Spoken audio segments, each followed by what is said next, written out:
क्या आपने कभी सोचा है कि धरती के नीचे एक गहरे और रहस्यमय अंधेरे में ऐसा कोई कमरा हो सकता है जहां करोड़ों का खजाना छिपा हो? ऐसा खजाना जो लूटा गया हो युद्ध के दौरान, जिसे छुपाने वाले चाहते थे कि दुनिया उसे कभी ना ढूंढ पाए। चलिए, आज आपको ले चलते हैं एक ऐसे ही रहस्य से भरी सच्ची कहानी की ओर, जहां इतिहास, साजिश और लालच के साए में छिपा है नाजी जर्मनी का सबसे बड़ा चुराया गया खजाना।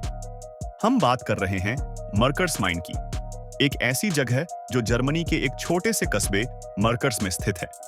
इस जगह की गहराई में आज भी एक ऐसी खदान है जो सिर्फ नमक और पोटेशियम निकालने के लिए नहीं, बल्कि एक ऐसे रहस्य को छिपाने के लिए जानी जाती है जो आज तक पूरी तरह सुलझा नहीं है।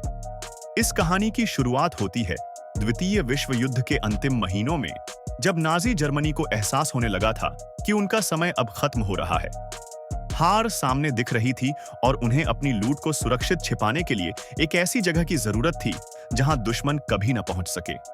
और इसीलिए उन्होंने चुना मर्कर्स की खदान को, एक ऐसी जगह जो धरती से लगभग 2000 फीट नीचे थी, जहां अंधेरा, संकरी सुरंगें और एक भूल भुलैया जैसी जटिलता थी। इस रहस्य को समझने और महसूस करने के लिए न्यूयॉर्क यूनिवर्सिटी के प्रोफेसर डॉ. टिमोथी नाफ्टली मर्कर्स माइन पहुंचे। वो एक इतिहासकार हैं जो खास तौर पर नाजी लूट पर गहरी रिसर्च करते हैं। यह उनकी पहली यात्रा थी इस खदान की ओर। जब वो खदान के लिफ्ट से नीचे उतरे, तो अंधेरे और गहराई का जो एहसास था, वो उन्हें उस समय के डर और तनाव में ले गया जब ये खदान नाजियों का खजाना छुपाने का गवाह बनी थी। जैसे ही आप इस खदान में उतरते हैं, लगता है मानो आप एक और दुनिया में पहुंच गए हों। दीवारें नम होती हैं, हवा भारी लगती है और चारों तरफ घुप अंधेरा। सुरंगें इतनी ज्यादा और उलझी हुई हैं कि अगर कोई इंसान इसमें अकेले भटक जाए तो शायद उसे बाहर निकलने में महीनों लग जाए।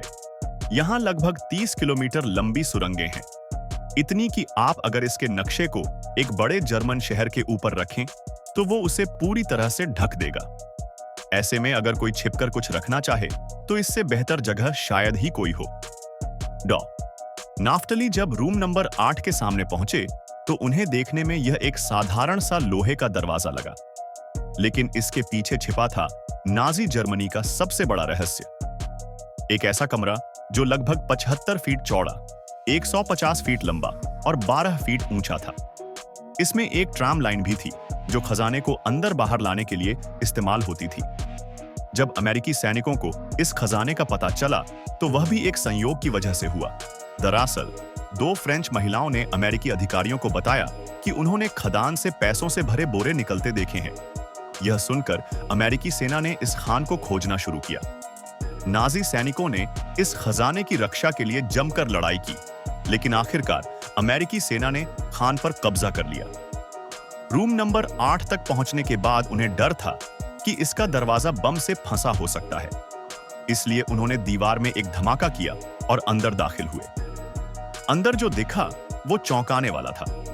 8198 सोने की ईंटें, लाखों डॉलर के बैंक नोट्स, विदेशी करेंसी और दुर्लभ कलाकृतियां। इसके अलावा उन्हें ऐसे बहुत सारे सामान भी मिले जो यहूदी कैदियों से छीने गए थे, सोने के दांत, गहने और पारिवारिक धरोहरें। हालांकि ये सब बहुत कुछ था, लेकिन एक सवाल खड़ा हुआ। जितना सोना नाजी जर्मनी ने चुराया था, उसका सिर्फ आधा हिस्सा ही यहां मिला था। रिपोर्ट के मुताबिक नाजियों ने लगभग 598 मिलियन डॉलर 1945 के मूल्य में का सोना चुराया था, जबकि यहां सिर्फ 250 मिलियन डॉलर की संपत्ति मिली। कुछ इतिहासकार मानते हैं कि खजाने का एक बड़ा हिस्सा पहले ही स्विट्जरलैंड, अर्जेंटीना या दक्षिण अमेरिका के गुप्त खातों में भेज दिया गया था। कुछ लोग कहते हैं कि वो सोना आज भी यूरोप की किसी और खदान या सुरंग में छिपा हो सकता है।